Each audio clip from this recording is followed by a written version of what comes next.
Supongo que todos sabéis que el 14 de mayo del año 1948 hubo una declaración de las Naciones Unidas en la cual Israel podía volver a su tierra, después de más de 1000 o prácticamente 1900 años sin que pudieran estar establecidos allí.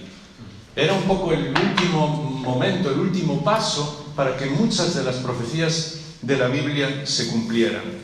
Cuando nosotros leemos no solamente el Apocalipsis, sino algunas partes del libro del profeta Ezequiel y sobre todo del profeta Daniel, encontramos muchas circunstancias que hace solamente muy pocos años, incluso cuando yo podía hablar con mis abuelos, cuando ellos ahora mismo están en la presencia del Señor, pero hace solamente 30, 40 años nos parecían casi imposibles. Y quizás alguno de vosotros estéis pensando, los que ya tenéis más años, que es así.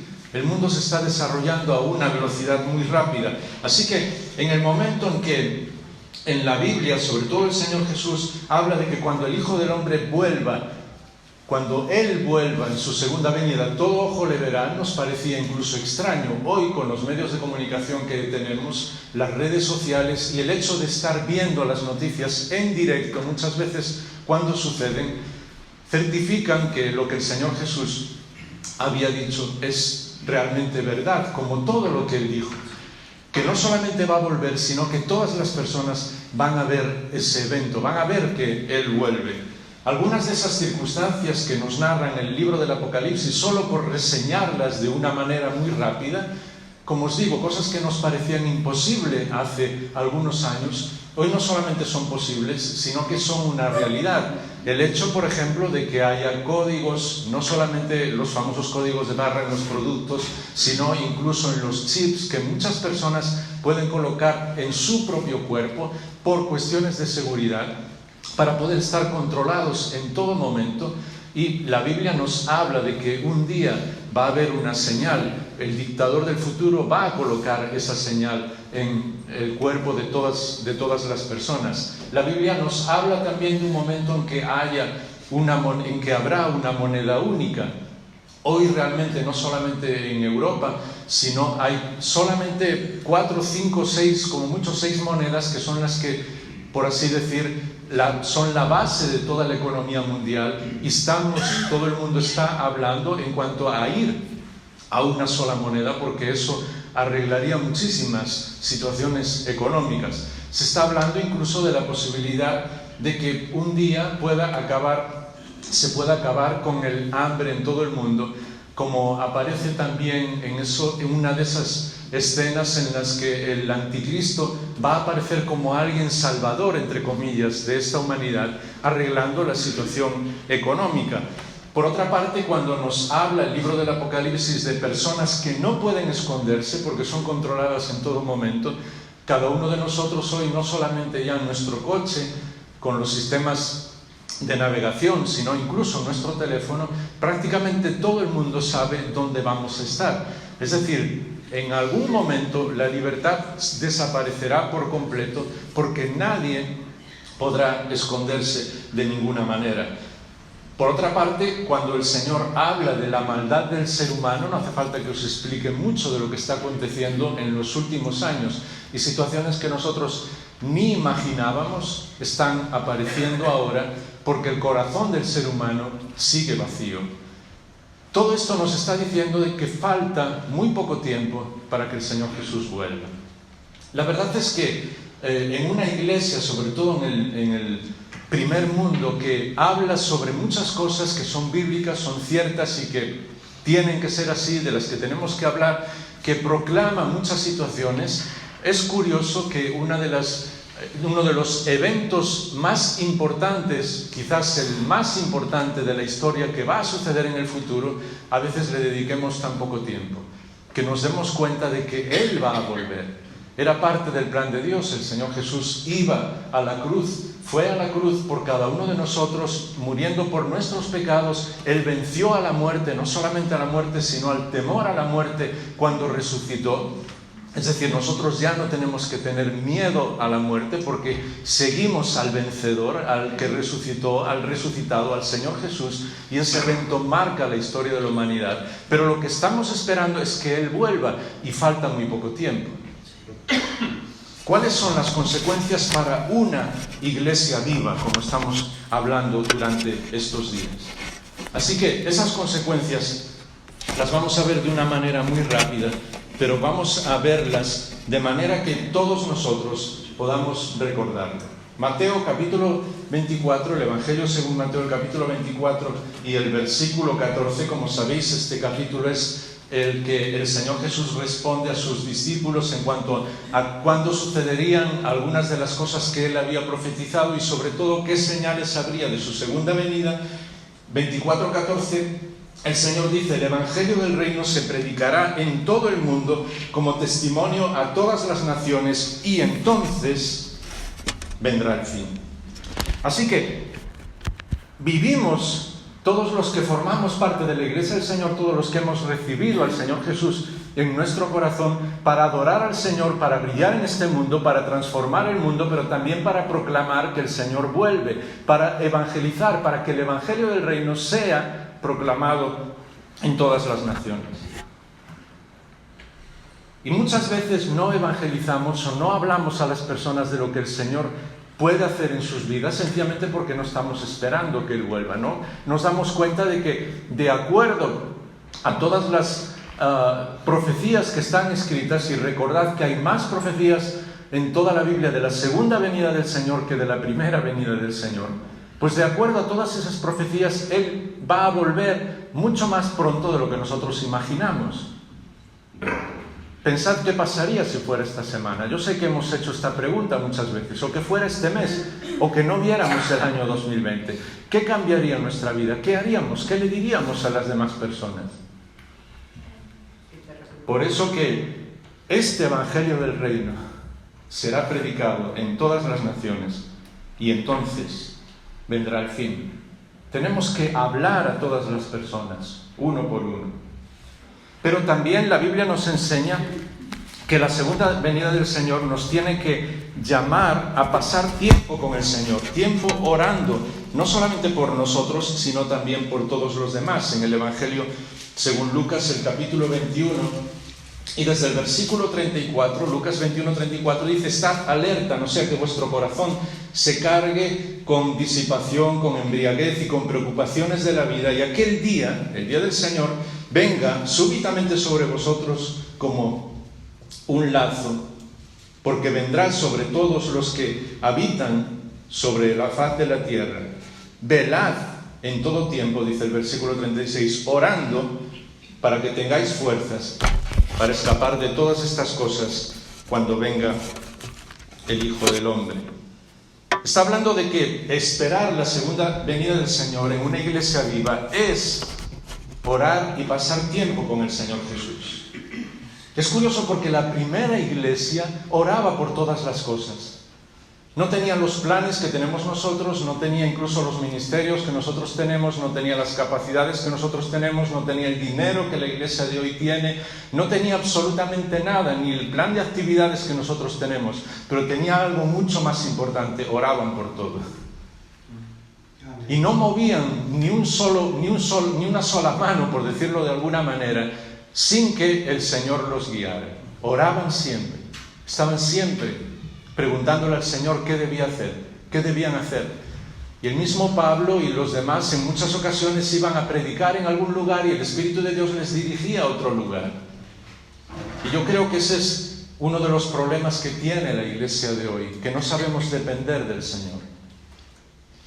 Y cuando alguien hace la obra de Dios sin orar, o no conoce la obra de Dios, o no conoce a Dios, o no se conoce a sí mismo. Porque no podemos hacer nada para el Señor que realmente trascienda, que tenga poder, que pueda llegar a la vida de las personas si no oramos y no dependemos 100% del Señor. ¿Sabéis? Para mí uno de los capítulos clave en el Evangelio, en mi vida, y uno de los que no puedo explicar porque para mí son inexplicables, es el momento en que el Señor está en el Getsemaní, orando, va a ir a la cruz, está hablando con su Padre. Y siempre hablamos de su agonía, de su dolor, que sudó hasta gotas de sangre por esa agonía, de lo que iba a estar sufriendo, de lo que ya estaba sufriendo por cada uno de nosotros. Pero casi nunca hablamos de una frase muy sencilla que le dice a sus discípulos cuando llega allí: orad conmigo, orad por mí. Yo siempre digo que si el Señor necesitaba que orasen por Él, con Él, ¿cuánto no voy a necesitar yo? ¿Cómo no vamos a necesitar nosotros orar unos por otros y ayudarnos unos a otros? La Biblia también nos dice que la segunda venida nos ayuda en cuanto a las relaciones dentro de la iglesia. Las relaciones en todas las cosas que hacemos. ¿Os acordáis el texto de Hebreos cuando nos habla de que no dejemos de estar juntos, de formar parte del pueblo de Dios, porque esa es la clave en la vida cristiana? Pero hay un texto para mí clave también, que es en la segunda carta del apóstol Pedro, y lo vamos a leer. Segunda carta del apóstol Pedro es el capítulo 3, de los versículos 22 al 25. Segunda carta del apóstol Pedro, en el capítulo 3, versículo 9. Segunda Pedro 3, 9. El Señor no se tarda en cumplir su promesa, según algunos entienden la tardanza, sino que es paciente con todos, no queriendo que nadie perezca, sino que todos vengan al arrepentimiento. Porque el día del Señor vendrá como ladrón, en el cual los cielos pasarán con gran estruendo, y los elementos serán destruidos, y la tierra y las obras que hay en ella serán quemadas. Lo que me impresiona en este versículo es cuando habla de que Dios no está tardando su promesa, que el Señor no está tardando su promesa, sino que está esperando que las personas vuelvan a Él. ¿Y sabéis por qué eso nos ayuda a ver no solamente lo que es la evangelización y proclamar a todos los demás que el Señor va a volver, sino a comprender cuál es nuestro lugar, a comprender lo que el Señor hizo por nosotros? Y quizás muchas veces espiritualizamos las cosas y no nos damos cuenta de lo que el Señor, del amor del Señor por cada uno de nosotros, un amor inquebrantable. ¿Cómo podríamos explicar? El Señor no le importó, a Dios Padre no le importó que su Hijo fuera maldito en una cruz antes de que yo me perdiera. Lo prefirió para que tú y yo fuéramos salvos. A Él no le importó introducirse en lo más profundo del sufrimiento humano y llevarlo absolutamente todo por cada uno de nosotros antes de despreciarnos a nosotros. Él no dudó en derrochar todo su amor, no tenía ninguna obligación para hacerlo, pero no dudó en derrochar todo su amor antes de que nosotros nos perdiéramos. Él prefirió condenar de una manera visible, por decirlo de una forma que podamos entenderlo, delante de su propio pueblo, a su propio Hijo, antes de condenarme a mí. Él prefirió desamparar a lo más precioso que tenía, que era su propio Hijo, antes de que tú y yo fuéramos despreciados. Y nosotros a veces pensamos, incluso cuando leemos aquel texto tan conocido de Juan 3:16, que eso suena espiritual y es lo más real que existe en el mundo. Tanto amó Dios a cada uno de nosotros que dio a su Hijo. ¿Quieres que te explique la salvación? El amor de Dios es tan loco por cada uno de nosotros, por usar una palabra que suene tan rara, que nos haga pensar, que prefiere entregar a su propio Hijo antes de entregarme a mí. ¿Cómo no vamos a amar a nuestro Padre Celestial? ¿Cómo no vamos a disfrutar de la belleza de un Salvador así? ¿Cómo no vamos a entusiasmarnos con Él? ¿Cómo no vamos a decirle a todas las personas lo que Dios ha hecho? ¿Cómo no vamos a darnos cuenta de que ese amor inquebrantable, que ve hasta lo más profundo de nuestro corazón y nos sigue amando con nuestros defectos, con nuestras caídas, incluso después de que le hemos recibido en nuestro corazón, y Él sigue amándonos de la misma manera? ¿Cómo no vamos a apasionarnos con nuestro Salvador? ¿Cómo no vamos a disfrutar de su belleza? Ese es el secreto del Evangelio. Y yo me temo que muchas veces no somos capaces de hablar de nuestro Salvador, no somos capaces de disfrutar con Él, no somos capaces de proclamar el amor de nuestro Padre, quizás porque no nos damos cuenta de lo que hemos recibido. Quizás porque no nos damos cuenta de que su amor es inquebrantable y que siempre su gracia va a ser mucho más grande de lo que nosotros podemos imaginar. Por eso una iglesia que espera la venida del Señor, que es una iglesia viva, crece en la gracia de Dios y en el conocimiento del Salvador. En ese mismo capítulo 3 de la segunda carta de Pedro y el versículo 18, Pedro termina esa carta diciendo, 2 Pedro 3, 18, antes bien, creced en la gracia y el conocimiento de nuestro Señor, el Salvador Jesucristo. A Él sea la gloria ahora y hasta el día de la eternidad. Amén. Creced en la gracia, porque eso es la clave. El amor de Dios es lo que lo llena todo, es lo que hace que cada vez que conocemos más a Él, nos impresionamos porque sabemos cómo Él es santo, perfecto, justo, todopoderoso, el Creador, pero al mismo tiempo su gracia hace que ese conocimiento no nos empequeñezca, sino que todo lo contrario, nos diga, pues yo soy así, pero te amo. Eso es la belleza de leer la palabra de Dios y de encontrar todo lo que Dios dice para cada uno de nosotros, no por querer conocer la palabra de Dios, que puede ser un buen objetivo, no incluso por conocer la belleza del Señor Jesús, que puede ser un buen objetivo en nuestra vida, sino para disfrutar de todo lo que Él nos da. Cada vez que leemos algo, le decimos, Señor, esto es para mí. Es un milagro, yo no puedo comprenderlo, yo no sé por qué tú te fijas en mí, pero me lo has regalado y yo lo acepto, lo recibo y me apasiono con todo lo que tú me das. Y por eso cuando crecemos en la gracia y el conocimiento también le hablamos a las personas de que el Señor Jesús va a volver. Porque a veces nosotros pensamos como que nuestra vida, sí, recibimos al Señor Jesús, vamos a pasar toda la eternidad con Él y ya está. No, necesitamos crecer, necesitamos disfrutar más con Él, necesitamos conocerle más. Yo tengo tres hijas, 22, 18 y 13 años. Hace algunos años ponía el ejemplo cuando nuestra hija Mel era muy pequeña de lo que significaba crecer en la gracia del Señor, porque un día todos vamos a estar en la presencia del Señor y todos vamos a disfrutar con Él. Pero, ¿cómo podríamos decirlo?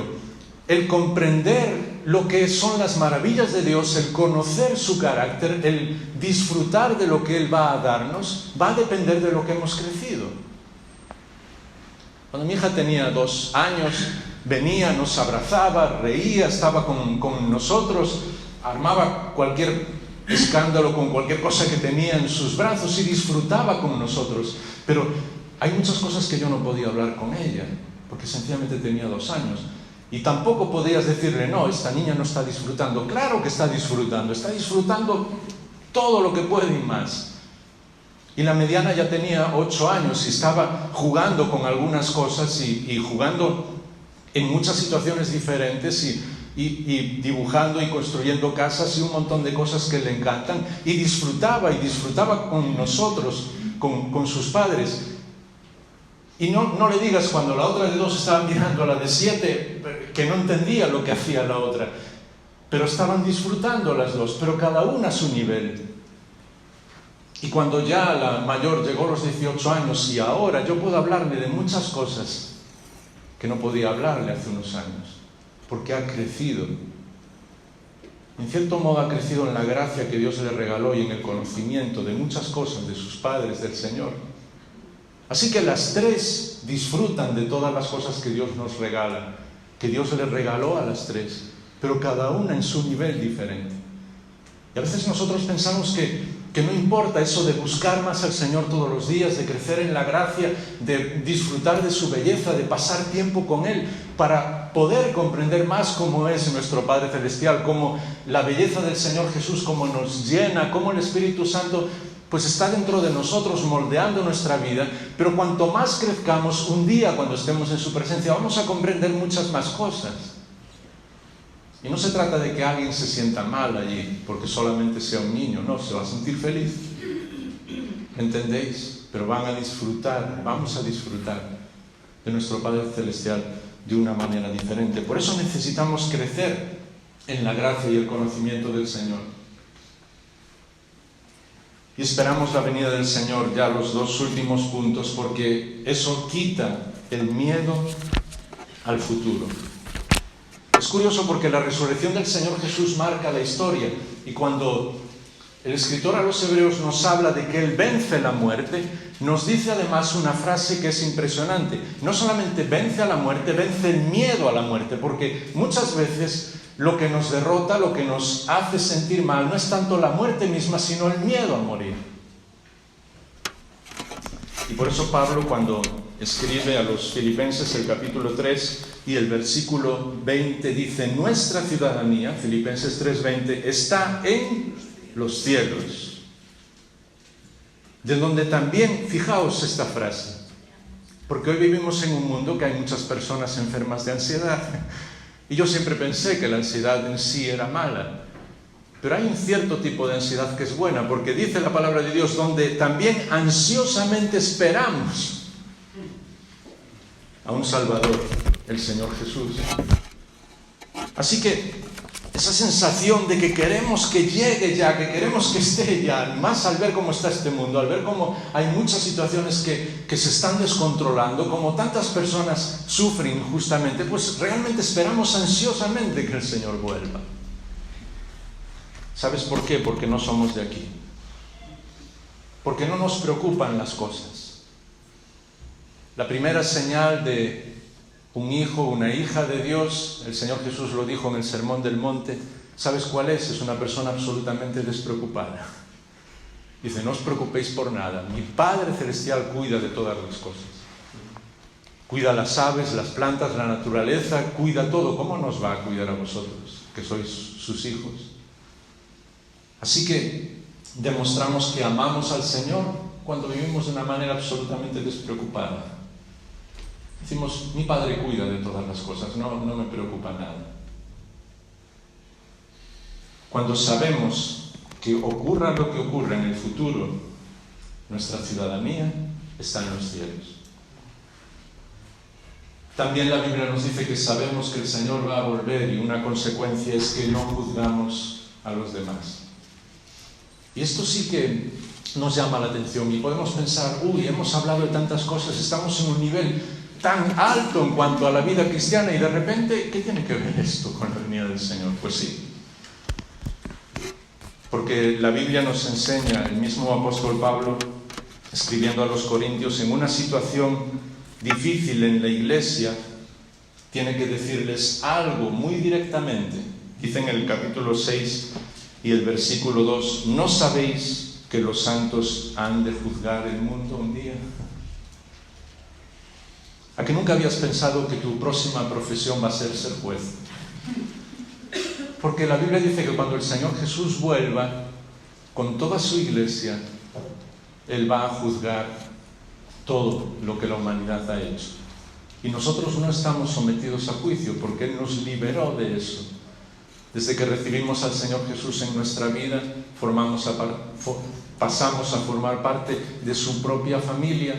Somos los hijos de nuestro Padre Celestial, los miembros, ¿os acordáis?, de la novia, la futura esposa del cuerpo de Cristo. La celebración en la eternidad será una celebración continua. Cuando alguien me pregunta ¿cómo será la eternidad?, yo digo: mira, la Biblia solo dice que va a ser una fiesta eterna. Así que imagínate, todo lo que puedas imaginarte y más de lo que puedas imaginarte, eso será la celebración en la eternidad. Así que nosotros ya no vamos a ser juzgados. ¿Sabes cómo demostramos en la iglesia que esperamos la venida del Señor Jesús? Cuando no juzgamos a los demás. Cuando vivimos felices con nuestros hermanos, porque vamos a pasar toda la eternidad con ellos. ¿Qué ganas tenemos a veces de crear un problema aquí que va a durar unos días, cuando después será toda la eternidad juntos? Amamos al Señor, no juzgues a tus hermanos, ayúdales, aliéntales, bendíceles, porque todos caemos. Y todos muchas veces necesitamos ser ayudados, y todos necesitamos que oren por nosotros. ¿Amas que el Señor venga? Pues recuerda que un día vas a juzgar los principados y potestades con el Señor de todo el mundo, pero a todos los que no son del Señor. Dios nunca nos ha dado la posibilidad de juzgar a un hermano, a una hermana. ¿Sabes lo que Él dijo? ¿Cómo conocerían a la iglesia? Aunque parezca mentira, porque a nosotros nos encanta la religiosidad, nosotros pensaríamos que conocerán a la iglesia por la doctrina. No, no dice eso la Biblia. Conocerán a la iglesia porque es un pueblo que ama la palabra de Dios. Está muy bien, pero no dice eso la Biblia. Y no estoy diciendo que no sea así. Conocerán a la iglesia por sus actividades, por sus ayudas a los demás. Sí, pero no dice que le van a conocer eso. El Señor Jesús dijo: os conocerán a todos por cómo os amáis unos a otros. Por el amor unos con otros. Porque el amor es la raíz del fruto del Espíritu. Y es muy fácil amar a personas que piensan como nosotros, que son como nosotros, que nos dicen sí a todo. Pero el fruto del Espíritu es amor, porque lo realmente difícil es amar a quien no está de acuerdo con nosotros, a quien a veces es insoportable, porque nosotros también somos insoportables, a quien a veces no nos entiende. La Biblia dice: ¿sabes cómo vas a hacer eso? No porque es tu obligación, sino porque el fruto del Espíritu, el amor, es derramado en tu vida, y entonces tú no tienes otro remedio que amar. Y vuelves a tu casa y dices: madre mía, ¿cómo le di un abrazo a ese hermano, a esa hermana después de lo que me hizo? Y ¿sabes qué? Yo voy a mi casa a veces y le digo al Señor: ¿cómo me dio un abrazo a mí después de lo que yo le hice? Eso es el amor del Señor. Queremos que el Señor Jesús vuelva, queremos reflejar su venida. No juzgues a tus hermanos, ámalos, bendícelos.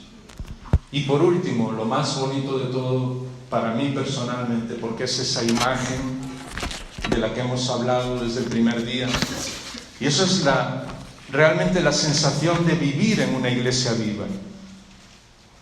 Somos la novia del Señor Jesús. Y es curioso porque cuando el Señor iba a entregar su vida en la cruz, comenzó aquel capítulo 14 de Juan. Realmente no comenzó el capítulo, ¿os acordáis que desde el 13 es todo una secuencia de cosas que Él está hablando? Nosotros tenemos divididos los evangelios por capítulos y versículos, pero nos haría bien leer los evangelios todos seguidos. Y Él entonces habla de su venida. ¿Y sabes lo que le dice a sus discípulos? Cuando Él habla en Mateo 24, habla de las circunstancias en cuanto a lo que va a suceder en la tierra, en cuanto a los terremotos, en cuanto a cómo va a ser la humanidad. Habla de todas las cosas externas, pero cuando Él quiere decir a sus discípulos que va a volver, le habla como un novio le habla a su novia. No se turbe vuestro corazón. ¿Os acordáis? Juan 14:1, creéis en Dios, creed también en mí. Y entonces dice: en la casa de mi Padre hay muchas moradas. Voy pues a preparar lugar, para prepararos ese lugar, para que donde yo esté, vosotros también estéis. Y vendré y os tomaré para que estéis conmigo. Está diciéndole la misma frase que un novio le decía a su novia. Porque en aquel momento, cuando se iban a casar, había un periodo de tiempo en el cual el novio salía para construir su casa. No era tan caro como en los días de hoy. Podía construir su casa, el novio hablaba con la novia, le decía más o menos lo que le gustaba, cómo haría su casa, qué habitaciones debía tener y todas estas cosas. Y el novio pasaba un tiempo construyendo la casa y le daba una señal a su novia de que iba a volver y se iban a casar. Esa señal era lo que se llamaban las arras. Por eso la imagen tan bonita que Pablo usa es que el Espíritu de Dios que vive dentro de nosotros es la señal de que un día nuestro novio va a volver. Y entonces el novio volvía un día y llevaba a su novia para ver la casa y decir: mira, ¿te gusta? Normalmente ella decía que sí, porque era todo realmente como lo querían construir. Y entonces se casaban.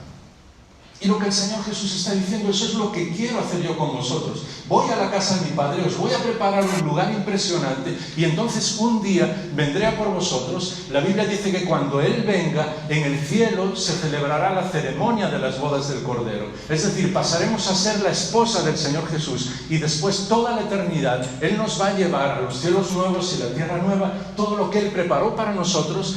Pablo, que no puede explicarlo, dice: cosas que ojo no vio, ni oído yo, cosas que nadie puede explicar, son las que Dios está preparando para ti. ¿Estás soñando con alguna casa en la playa, algo impresionante aquí? Pues no tiene nada que ver ni con mí. Será 1000 veces mejor lo que el Señor te va a dar allá. Y sobre todo estar a Él, que es lo más importante.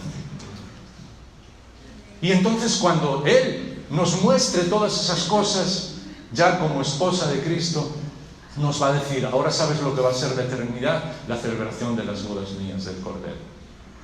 Toda la eternidad celebrando. A veces le digo en broma a la gente: ¿no te gustan las fiestas? ¿No te gusta cantar? ¿No te gusta alegrarte? Pues mejor no pienses en ir al cielo. Sé que entendéis esta ironía gallega, ¿no? Porque realmente va a ser todo tanto que ni imaginamos todo lo que Dios tiene preparado para nosotros. Y sabes, solo 2 detalles porque el tiempo ya se ha ido. En todas las bodas, y lo siento chicos y hombres y los que os vais a casar, todo el mundo mira a la novia, el novio no existe. Porque las novias suelen ser realmente impresionantes en su belleza. Pero en la boda más importante de la historia de la humanidad, todos vamos a mirar al novio. Porque sin él, ninguno de nosotros estaría. Y todos vamos a disfrutar de la belleza del Señor Jesús. Y es curioso porque dice que todo este proceso que estamos viviendo y las luchas aquí, incluso nuestro sufrimiento, nuestras peleas en el sentido de batallar por el Señor, las situaciones que no comprendemos, Pablo lo escribe de una manera genial, inspirado por el Espíritu de Dios, explicando que eso es parte, ¿sabes de qué? De preparar una novia para el Señor que no tiene mancha ni arruga. Yo no puedo explicártelo, pero aquel día, cuando estemos en la celebración de las bodas del Cordero, tú y yo no tendremos ni mancha ni arruga. Por más que me miro a mí mismo, no puedo comprenderlo, pero el Señor me prometió que aquel día Él no va a ver ninguna mancha ni ninguna arruga en mí ni en ti. ¿Cómo esperamos que el Señor Jesús vuelva? ¿Cómo lo hacemos? Porque muchas veces, incluso en la primera iglesia, había gente que sencillamente dice: pues el Señor va a volver y ya está, ya no voy a trabajar más, ya no voy a hacer ninguna cosa más porque Él va a volver. Pero no se trata de eso. La lección más importante sobre la segunda venida del Señor, yo la aprendí en mi propia boda. Porque con Miriam estuvimos 5 años de novios. Y lo primero que decidimos, una de las primeras cosas, fue el día que nos íbamos a casar, porque queríamos casarnos el 25 de julio. Por muchas razones que no voy a contar ahora, el tiempo se ha ido. Así que años antes sabíamos que nos íbamos a casar el 25 de julio de 1990. Yo seguí trabajando en el programa de televisión y radio, Miriam estudiando, ayudando en el ministerio, seguimos con las campañas de evangelización en la iglesia, seguimos con nuestra vida normal, pero sabes, no había un solo día sin que recordáramos: va a venir el 25 de julio de 1990, nos vamos a casar. Esa era nuestra ilusión. Y es lo mismo con el Señor.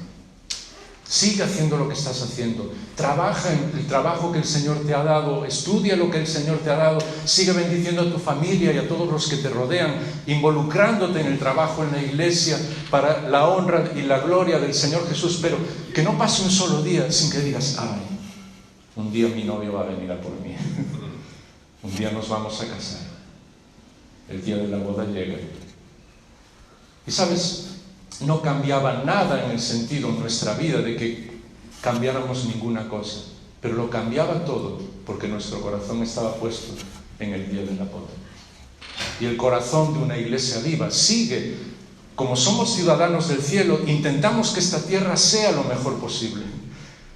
Como amamos al Señor, intentamos que los demás le amen también.